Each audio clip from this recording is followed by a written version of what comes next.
All right, welcome to another edition of the Badass Asian Dudes podcast. My name is Michael Wu. I'm one of the moderators for Badass Asian Dudes on Facebook. I'm also a software engineer for Stripe based out of Tokyo. Here with me, I have my co-host, Seibo Shen. Do you want to introduce yourself?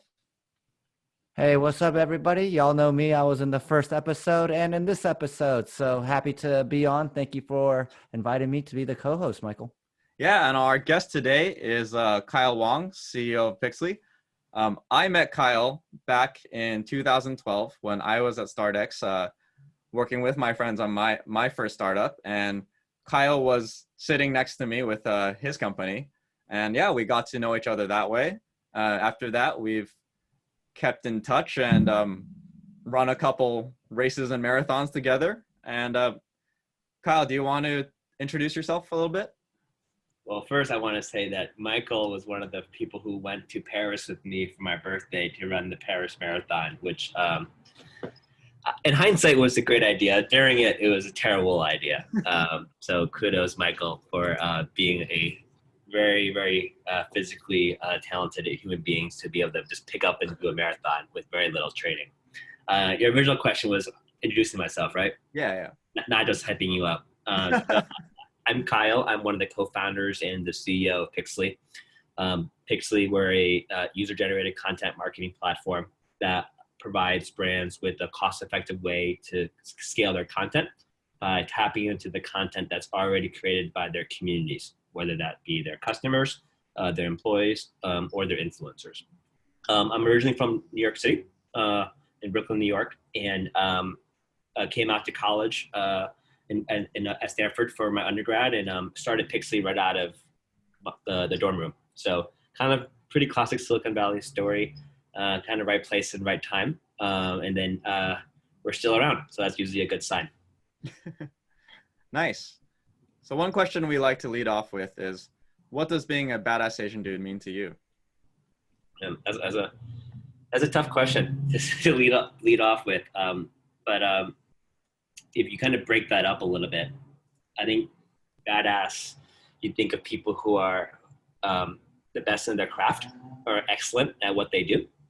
And I think of the Asian Dude component, I think of being proud of your identity and your heritage. So maybe when you combine the two of that, it is someone who is exceptional at his or her craft, or I guess in this case, his craft, but also is proud of who they are as a person. Is that okay for an answer? I'm not sure how other people would answer that question. I was just kind of thinking off the cuff how I would answer that on the fly. No, that's totally. Well, no, there's no right or wrong answer. Yeah, we just want to hear your opinion on it. And, we like to ask that question because we have, quite honestly, like if you look at the past people that we interviewed, we have a lot of really accomplished people. So yep. What we're always just kind of curious is to hear everyone's answer. Some of the people, they talk about, what makes a badass Asian dude. Well, it's all of these professional accomplishments that I have. Others really focus it more internally, like, hey, it's all about, internal growth, emotional health, things of that nature. Yep. So after hearing me say something like that, do you want to expound upon your answer? Yeah, no, I think those are all really good points. And it kind of, I think partially has to do with where you are in your life and your career and what's most important to you and why, right? I think right now for me personally, I'm just the type of person that's been personally very motivated to be the best at whatever I put my mind towards, whether that's work, whether it's personal relationships, whether that's, different hobbies that I pick up and whatnot, and always kind of getting the best out of myself. And then, I also think that from as an Asian American and growing up in the United States right now, it's a really interesting and challenging identity, right? Where in some ways that identity, it's a source of a lot of pain growing up, but today, right, it's more important to embrace that identity more than ever, especially with the current events and everyone else is very familiar with. So I think maybe what I would also add to that statement as well is I think it's super important to see people that you can relate to excel in various different fields, not just academics, not just doctors and lawyers, but some of the advancements and the success that you've seen in music and in media, and in my case, marketing, areas and verticals in which Asian Americans are usually underrepresented. And I don't think that it's just a talent issue or a pipeline issue. I think it's part of something maybe perhaps a little bit larger than that. Yeah. I saw you were on the Asian Ad Week Summit recently. I hopped in for a little bit to watch you speak. What do you feel like our role is in promoting Asian representation as well as, say, combating racism? Well, I think that marketing and media, those two fields in particular, play a very critical role in shaping culture and society. Because inherently, those two functions are seen a lot. Marketing, obviously, on the advertising side, and media, they're seen a lot. And I think that because of that, there should be extra awareness around creating more diversity in those fields and representation in those fields. In the marketing field in particular, it's very interesting because where I work in the user-generated content space, where we get to see a lot of very talented creators on Instagram, YouTube, etc. A lot of them Asian American. Yeah. Then when you look at the senior ranks of various marketing organizations or in media as well, you don't really see them represented there. And a good question I always ask is, why, right? And that in itself, I think there are people who are more qualified than I am to kind of speak to some of the intricacies of that. Yeah. But it's a great example where user-generated content is a classic example of when you democratize access to a lot of people when it comes to creating content, kind of like what you're doing right now, you actually get a lot more diversity, which then allows for certain talent that would not have been seen before to really to rise. And when you think about what's happening right now in the marketing industry, there's definitely a lack of Asian American representation at the top. Is that too deep? Or? No, that's good. That's good. Yeah, you don't need to question your own answers. What you say is what you think. So I mean, but it's one of those things that I think it's I've gotten to see this very closely in the marketing industry, where if you go to these creative agencies at the top, you don't really see a lot of Asian representation. And even though like the multicultural segment will be one of the fastest growing segments for them, even though there'll be a lot of growth for them in Asia, you really do not really see as many Asian Americans at the top. Cool. Switching it up, what made you want to get involved in startups and start Pixlee? I know you were fairly involved in Basis at Stanford, so. Yeah, no, back in high school, my co-founder, Awad, who we actually worked together on a couple of startups in high school that were directly related to what we do today at Pixlee in the user-generated content space. So part of it was, again, just being in the right place in the right time. We have dabbled with different ideas back in the day. And when we started Pixlee, Instagram had just come out with an Android app. And at the time, it was seen as kind of a crazy idea because the photo quality wasn't good enough, right? And all the photos had these really black borders around that. And the idea that, hey, this was going to be some of the new normal was kind of crazy. But for us, as kind of younger millennials at the time, we just fundamentally thought that word of mouth marketing and social media was going to change a lot of the balance of power of how people see brands. And now, when you think about your own shopping experience, when you go online shopping and you see the photos of customers who wear that product, it helps your ability to buy. And we are just the technology that powers that. But before that, that wasn't there. So it's interesting, whereas like that idea where initially started seemed kind of crazy, it got much better as photo quality also got better as well. So we got to ride that wave. Yeah, sweet. I mean, I really love what you guys are doing. I'm pretty sure I've seen like Pixlee ad walls when I've been like running around the real world. You probably have. An example I always give to people, like if you ever gone to Yelp or TripAdvisor and you've looked at the customer photos before you bought something, right? We just do that, but for every other brand. So we work with brands like Airbnb, Puma, Old Navy, Red Bull, Banana Republic, 100 Contacts, Carnival Cruise Lines, Delta, a lot of the kind of the world leading brands when it comes to community-driven brands. And I think that because of my work when it comes to like community-driven brands and user-generated content, I definitely pay a lot more attention to this conversation around diversity, because I think one of the key benefits of user-generated content versus top-down creative when it comes to marketing is that you get to see a lot more diverse customer base represented. Sweet. Yeah. Yeah. So, Kyle, what's interesting to me, what sticks out is there's something about giving people a voice, equal representation. Can you tell us a little bit like where this drive is coming from for that? Yeah. I think that a lot of other, Asian Americans probably have been in a scenario where they felt like they weren't seen or heard.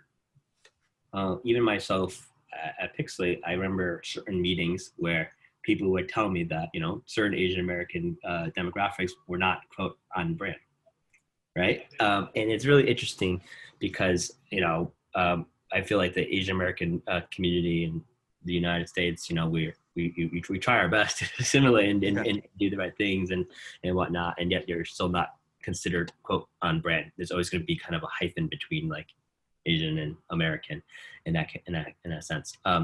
And when you think about some of the more the structures that have a little more hierarchy to them, inherently they become less and less diverse as you get to the top, right?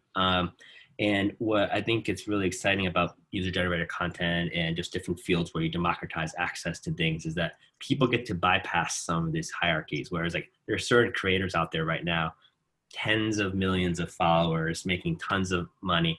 But if he or she were to apply to a marketing organization and try to work his or her way up, chances are their background would not be seen as, traditional. Right. And when you think about content and marketing and these kind of more creative roles, these are the roles in which I think there's a lot more stereotypes and a lot more subjective feel towards a particular ability. So I think that is something to take into mind when it comes to more subjective fields. I'm sure your company was affected by COVID, but could you tell us more? Could you tell us about how you were able to lead the company through that, especially kind of like the mental stress and burden of that? Yeah. Well, COVID, right, happened very suddenly, at least in the United States, where everything kind of went on lockdown really quickly. So I don't think anyone in January 1 had a fiscal year plan that took into account being quarantined for half of the year. It was challenging from a number of reasons. One is we as a company were distributed, but still had office. So going from an in-office culture, being able to see people and make decisions, to completely remote was challenging just from a process perspective. It was also challenging because there was so much uncertainty in the market. And whenever there's uncertainty, it definitely causes people to pause, whether it be your customers, clients, and whatever. And then third, last but not least, there's a lot of personal impact of a global pandemic where people are going through things in their lives. And it's a great reminder that there are things that are more important than work at times, right? And both like the Black Lives Matter movement and COVID are a good example of that in the United States. I think as a leader, however, in an organization during this time, it's particularly challenging because on one hand, you are accountable for a lot of folks, and it's your responsibility to make sure that the company, is in good standing and shape. On the other hand, you need to portray that confidence internally that, hey, this is the path forward and how we're going to get through this together. So both dealing with the reality of planning for the downside scenario, right, does not put you in a great place. And then, 30 minutes later, having to describe why we're going to make it out, no problem. It's also very challenging as well. So those two things are obviously, we're just from a business perspective. And then like we talked about, also there's a personal component as well, right? And like the rising xenophobia that we're seeing in the United States is a good example of that. But you were in Tokyo this whole time, right? Or... Yeah, I was. I got in just right before it got bad. At that point, I was like, should I stay in the US? Is it a good idea to move to Japan right now? Is like Japan gonna get super bad and the US is gonna be fine? Yeah.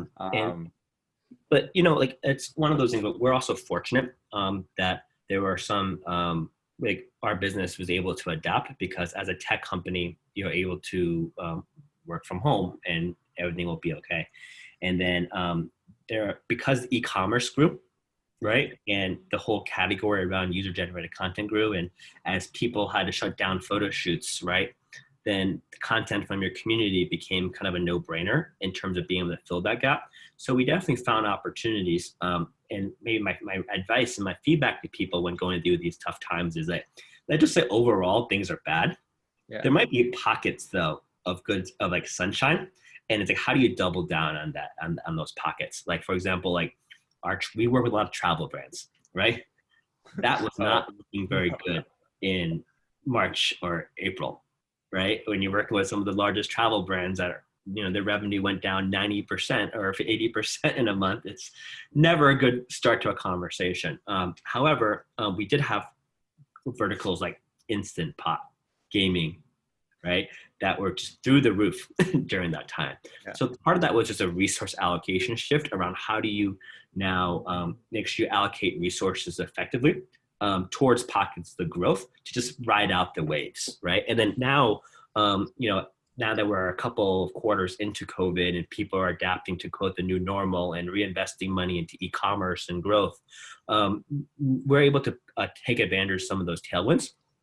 But the first couple of months were not fun months at all, and it's a very stressful time. And I mean, as a former founder, it's more than just a job to you. Like it's personal, right? You personally recruited a lot of the people, and you personally work with a lot of these clients, and it's really tough when you see certain clients and people like get furloughed, and you try your best to help them during that time, but it's unprecedented is the word that people use to describe it. I haven't used that in a long time though. Yeah, as a fellow founder, I can empathize with a lot of the stories that you tell, especially like the ones about trying to plan for something that, we've never been through before, and having to provide leadership to your employees in a way where, you give them confidence that you guys are going to work through this, but at the same time, kind of knowing like, oh shit, like, this is the first time I'm going through something like this. Like, I need to take care of myself too. So I'm curious, like, what were some of your own like emotional struggles that you went through this time, and what did you do to overcome them? That's a good question. So I don't know if I'm great at dealing with that, to be honest. I don't think I am the best, person to get advice for when it comes to like dealing with these things, because I just tend to internalize it more, right? I wish I had a better answer for you, but that's just the reality. For me, like, just from a foundational perspective and how I think, I just also consider myself a very lucky person. Like, I was like the first in my family to go to college, grew up single mom, only child, right? Like, first in my family to go to college, like, and like just was not supposed to be where I am today. So it's almost like everything above that is like a win, right? Like, it's like, I just feel very fortunate, and my frame of reference is usually around the idea that, I'm just very fortunate to be in a position where, in this privileged position where my decision matters on certain issues. And then there's often a lot of people have it worse, right? When it comes to just all the things that happen in COVID and the different roles and responsibilities and whatnot. I think that one thing that helped during this time though was frequent communication, even when I didn't have all the answers. Yeah. And I think that different teams and different cultures can adapt and work with different types of leaders.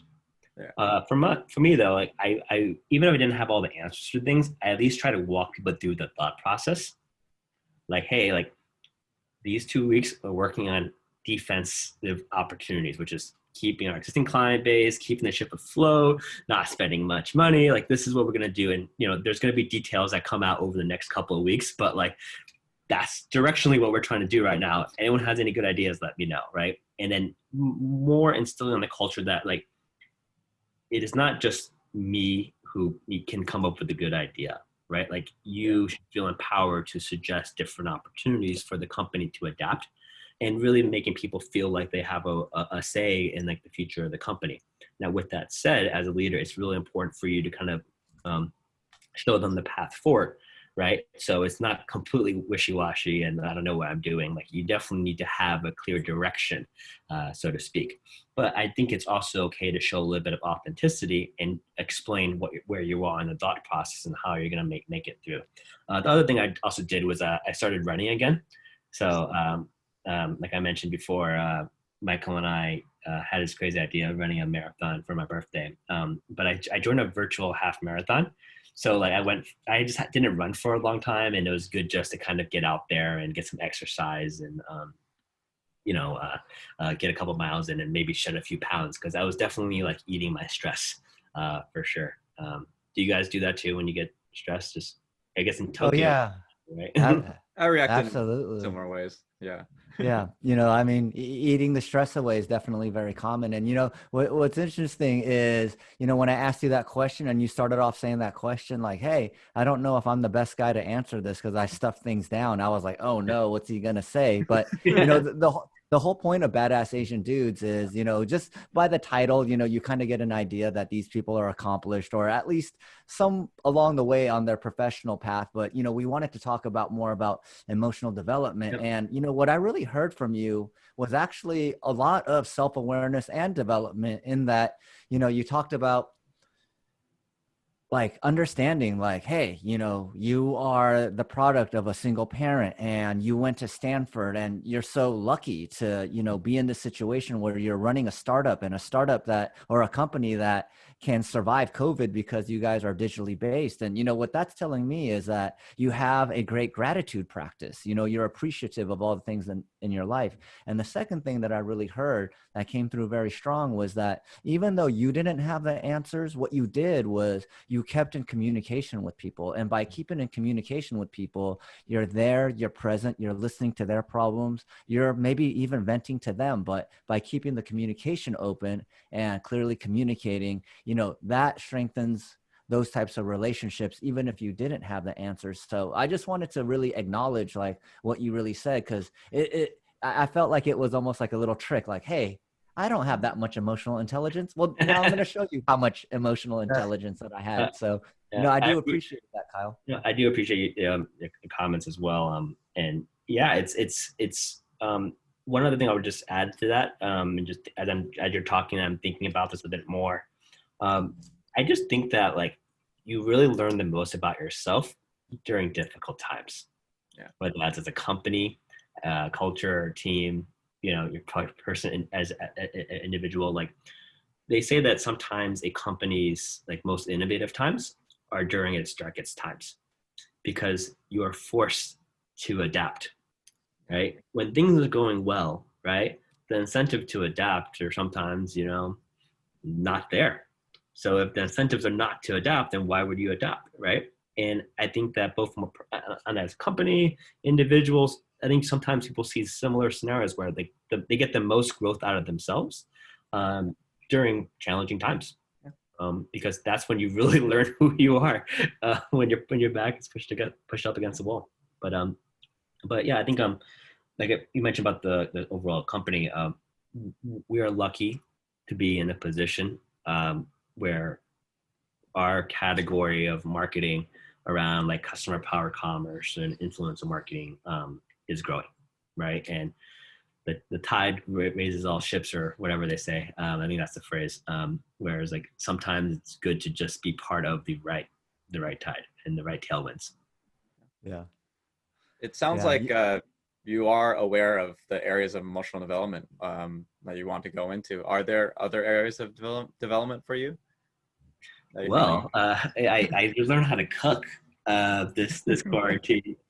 So I went from like burning stuff in the microwave to now I've learned how to to make hot sauce and learn how to make various dishes. If you probably have followed me on Instagram, Michael, you probably are noticing. But one of the coolest things, by the way, of like this time period, is that you can like learn anything you want to learn just from the internet. Like I went from like not knowing how to make any hot sauce to like now I have like various variations because I watched like a couple of YouTube videos and read a couple of articles and a couple of TikToks, and now I have all these crazy ideas for creating new hot sauce. Like you can just teach yourself different things if you take a little initiative. Like have you either of you two like picked up any new hobbies during this time or?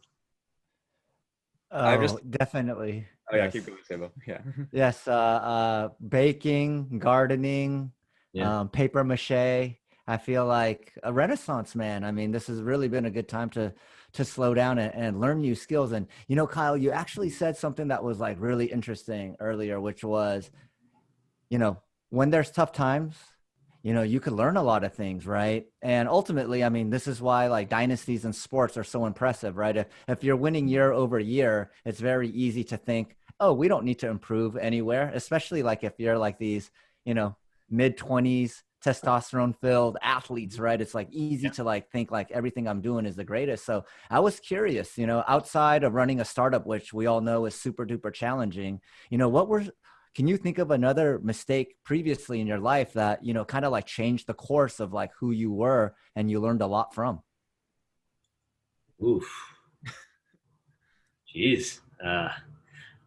Well, my initial response before you said instead of the startup was going to be related to the different mistakes that I've made, only because like I've been doing this for such a long period of time, and for better or for worse, I do feel like it is such a big part of my identity as a person, which, by the way, is also a mistake that I think a lot of people in my position make, is that you attach too much of your personal worth as a human being to the success of your company. We'll table that for now. Come back. We'll table that for now and come back to the other part. You know, I think maybe not just myself, but my mom sacrificed a lot for me, right? Like to even like put me up in, you know, in Brooklyn, like was not for her, right? It was very much for me. I was very lucky to have gone to one of the specialized high schools there. And I remember that time period because I got lucky that I got into one of the specialized high schools and ended up with a really good high school experience. But had I not gotten in and gotten a different kind of test score and whatnot, I don't think my local magnet school would not have been very favorable for me. I think it had like metal detectors or something like that. So, you know, in life, I just feel like sometimes there are like scenarios that like really change your trajectory, whether it's like, you know, a case like that, a mentor that takes you under his or her wing. Like I've had a couple mentors early on that like, I think without them, I don't think I would have the confidence to do this company. Right. Cause sometimes when you're like just starting out, like you sometimes even lack some confidence in yourself, right. In your idea, because a lot of the ideas when you first start a company is very fragile. Right. And sometimes it takes a little bit of external validation to just get you that extra oomph, the extra push to kind of make you feel like actually like there's something here. Because, you know, when you're just a napkin sketch, there's a lot of reasons to doubt why the idea is not going to work. And again, a lot of ideas are very fragile and not really well thought out because you've only been thinking about it for a couple of weeks or so. But like when someone can help you pick out like what's good in the idea, it really helps a lot. Yeah. You know, Kyle, like you said something that really stuck in my mind. I actually, my father is also a CEO, or he was a CEO. He passed away during COVID, actually, not to COVID, but you know, one of the things that you said that really resonated was the attachment to the identity of being a CEO. And one of the things that he had trouble with was, you know, he was so used to, he was retired, but he was still going into work like 20 hours a week he still sat on the board and, you know, like he just couldn't disassociate his self-worth from the contribution to the company. So he was physically recovering from the chemotherapy treatments, but they said mentally he wasn't able to relax because he had such an attachment to his self-worth, to the contributions to his company. And when you brought that up, that really, you know, resonated and it triggered with me because I was like, yeah, you know, one of the things that I've been really working on is detaching myself from being a CEO, because it has been my identity and it's been awesome being a CEO. So I was wondering if you can, you said, let's table that for now. I was curious if you could kind of elaborate, because you've obviously been thinking about that. Yeah. I think that this is also a very common mistake for particularly young founders, is that they attach too much of like who they are to the success of the company. And for me, I remember early on, right, like going through tough times with the company, you're not sure if it's going to survive or not, and you're kind of a little bit worried and insecure about like how people will perceive you and like what's going to happen to your career. And for me, one, it just took like maturing, right? So that happens with age and more experience, and you just kind of understand there are things that in life that are more important than just work. But two, like some of my friends started companies, right? And I remember them going through that same period that I went through. And I'm like, listen, like, Michael, like, you started a company, I want it to be very successful. Yeah. But if it doesn't, like, I am still going to be your friend, and I'm not going to think any less of you, right? And I think that it's important to kind of like remember that at times, that like, yes, like your friends all want you to do really well in life, but it's not like they're only friends with you, or hopefully not, because of your startup, right? Like they're still going to be friends with you beyond that. And we have enough experience in the startup world now where we've seen all types of variations of that. People start off really hot, then implode, start very slow, then blow up, right? Like, highs and lows of different scenarios and situations. And I think that more importantly than just having good success is like, how do you deal with that success? Like, do you let it get to your head too much? And then dealing with failure, right? Like, how do you recover from that, right? And do you handle that in an ethical way, right? Those are the things that people really remember, right? Whether or not you succeeded or not, it doesn't mean like you as an individual are more important or less worthy or whatever, but definitely how you respond during those times, people will, I think, judge you for. I think that's something that I wish I had thought about a little bit earlier in my career.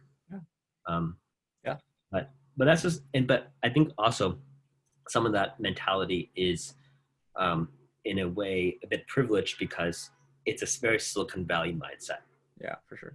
Right. And I think this is one of the benefits of, starting a company in Silicon Valley, which I'm sure both of you are really familiar with, which is like, hey, like there's almost this like, oh, if you fail, like there's always going to be the next one type mentality, or you can be able to pick yourself up and find yourself an opportunity. And I think in the tech world, right, like we live in that very privileged position where we get to, raise other people's money to try this crazy startup idea, and it may or may not work out. Like, I don't know where else in the world would you give a 22-year-old millions of dollars to maybe figure out an idea that could be worthwhile, right? I don't know if well, now obviously as tech has gotten kind of expanded into much different places and verticals and whatnot, you can see it outside of Silicon Valley, but it's definitely a mindset shift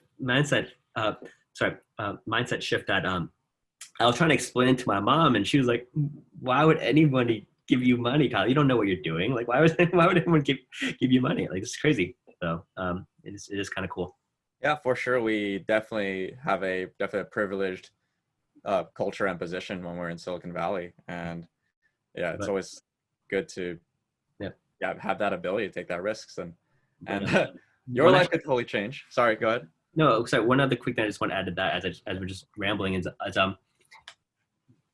that kind of lends itself to that whole democratization concept that we talked about, right? So let's just say both of you two worked at like a major publication, and you were to pitch this idea of badass Asian dudes, but the senior executive doesn't relate to it, and you try to get data for it, but he or she just does not believe in the idea, right? That you would get shut down immediately, and it only takes like one person to say no for the whole idea to get squashed. Yeah. Right. And I think in startups, it's almost the opposite, where you only need one person to say yes, right, for your idea to get off the ground. Like in your case, like it only takes the two of you to believe in the idea for you to be able to get started, right, and try it, right, and let the data prove itself, right. And I think same thing when it comes to content creation, like I mentioned before in the user-generated content space, like going through layers of approval versus just being able to ship it has some advantages. And one of those advantages is Sometimes, at least in our case, the content that gets produced is a little bit more authentic to a particular target market because it comes from a unique point of view. And that point of view is usually shaped from a certain upbringing as well. Yeah. Awesome. That's why I love the idea of what you guys are doing. Oh, yeah. Like, I don't think I never saw anything like it. Right? Maybe we'll become the next AHN. Yeah. Yeah. You mentioned mentors and role models before. Do you still have those type of figures in your life? And are they like influencing you? And like who are your mentors and role models? Yeah. So one of them, I'll give him a special shout out. Freddie Karras is one of the co-founders of Okta, actually. And I actually met him through StartX, Michael. So right when I was sitting next to you, he was my mentor during StartX. And, this is a, very successful entrepreneur who, took his company public and, was one of the most successful SaaS IPOs, right, of our last decade. He was one of the first people early on in my career who like really showed me the ropes. Because I think early on in your career, it just takes like one or two people to really vouch for you and to give you like credibility stamp, so to speak, right? I still remember the introductions he made because some of the introductions he made, like those people did not have any business meeting with me at that time, but because like he vouched for me and like stuck his neck out for me, like hey, I vouch for this person. He's great. It got me into the room, right? And I think that like when you're trying to make it in your life, sometimes you just want an opportunity to have a seat at the table, right? And as a result of that, for me right now, one thing that I personally have been spending a lot of time on is helping people break into tech. Because I think going to school out here, you kind of fall into it, right? And you kind of have this privileged position because of all your friends are in tech and you just go into tech with them, right? But for others, like it's not as easy to break into the tech world. And so I've been personally really passionate about that as well. It's just allowing people to kind of break into the tech world. Sweet. Yeah. So Kyle, what's interesting is what I heard in that last comment was one of your mentors. I think you said he was like the founder of Okta. Was that correct? He kind of gave you Freddie, that. Yes, Freddie. What's going on? So you had mentioned that Freddie kind of gave you like that seal of approval, that open doors, right? And then, the last thing I heard was that you wanted to help open doors for people in the that want to get into the tech industry. So, whenever I see themes like that, it always kind of jumps out at me. Like there's something to kind of paying it forward, like within you, like, can you kind of elaborate, like, where is that coming from? Yeah. It's a good question. I think like, everyone is motivated by certain things. I personally, if I think about like what I like the most about my experience at Pixlee is I love the impact that our company has made on various people's lives, both like the people who work at Pixlee and, Pixlee allowing them to achieve what they want to achieve from a career perspective, and the customers we work with who hopefully look good using our product, right, and get promoted. So I think inherently, like I've always liked helping people. It's something that I find great joy in. And it's also something, especially when it comes to like just making introductions and vouching for certain people, right? It's this idea that it doesn't require me to do a tremendous amount of work to help others, right? And I think that if you're in that position, you should pay it forward, right? Because you want always the next generation to be better. And related to that topic, it's for me, I've always like worried, oh, am I qualified to speak up on behalf of Asian Americans about a particular issue, right? Am I qualified to be making this particular statement or judgment? And I think what I realized is that like you don't have to be at the top to make an introduction or to speak out about something, like you can do that on the way to the top and it will be perfectly fine, right? And I think that as I've achieved more in my career and become more confident in my own ability, right? You try to use that as a way to cultivate and it can build relationships with different people as well. And I also long-term am a big believer in like long-term relationships where like Michael and I, we sat next to each other, but we're probably going to know each other for the next like 40 years. Right. And that relationship is not just a one-time transactional thing. It's like a long-term thing as well. So I just like the idea of having your tribe around you, come up with you. Right. And I think that's always just really exciting.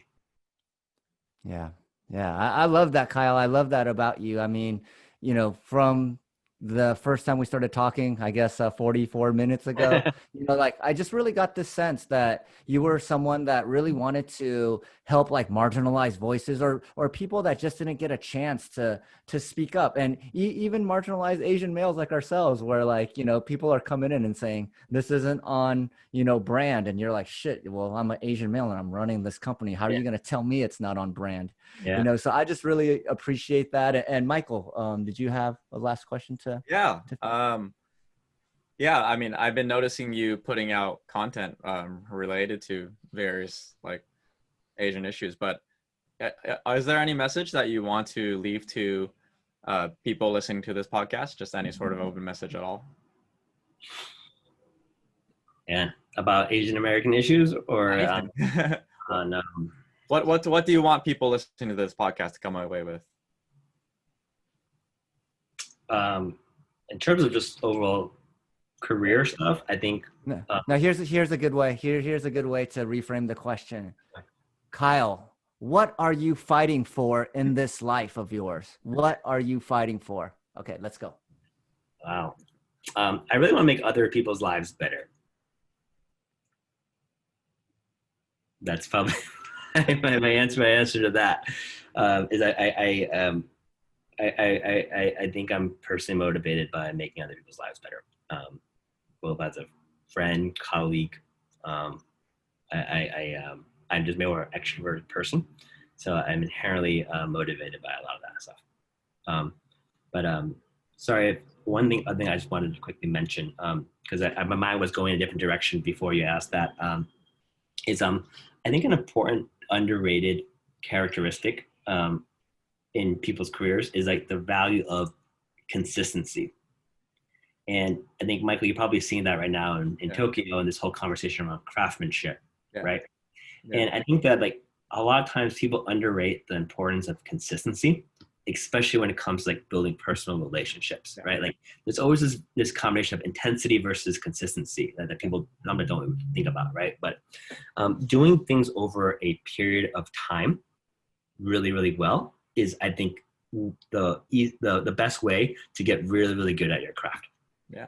Whether that is making hot sauce, playing ping pong, right? Building user-generated content software platforms, but also like your personal friendships and relationships as well. Like it's not just me showing up to, for Michael one day. It's me also being his friend 365, 24/7 in case he needs something, right? And I just think that don't underestimate the compounding impact that consistency can have, because at first you might not feel like you're really, really good, but you work at it enough over a long enough period of time, you can actually become world-class in something, just by being consistently good at it over a period of time. Awesome. It was great having you on today, and I am looking forward to trying your hot sauce eventually. Just let me know what kind of variation you want. You want like a more of a thicker type, more liquidy type, vinegar based. Just let me know what you're. He seems like a ghost pepper type of hot sauce guy. You got to be careful with that kind of stuff, man, because when you chop it up and you're making it and you're boiling it and you're mixing it, like when you take a whiff of that, you're like, oh my goodness, like it just makes you feel like your nose is going to fall off at times. So definitely would not recommend doing it at home without the proper safety precautions, blah, blah, blah. The old disclaimer here. All right. That was Kyle Wong with the Badass Asian Dudes podcast. we will see you again next time. Make sure to like and subscribe this podcast on any platform. See ya.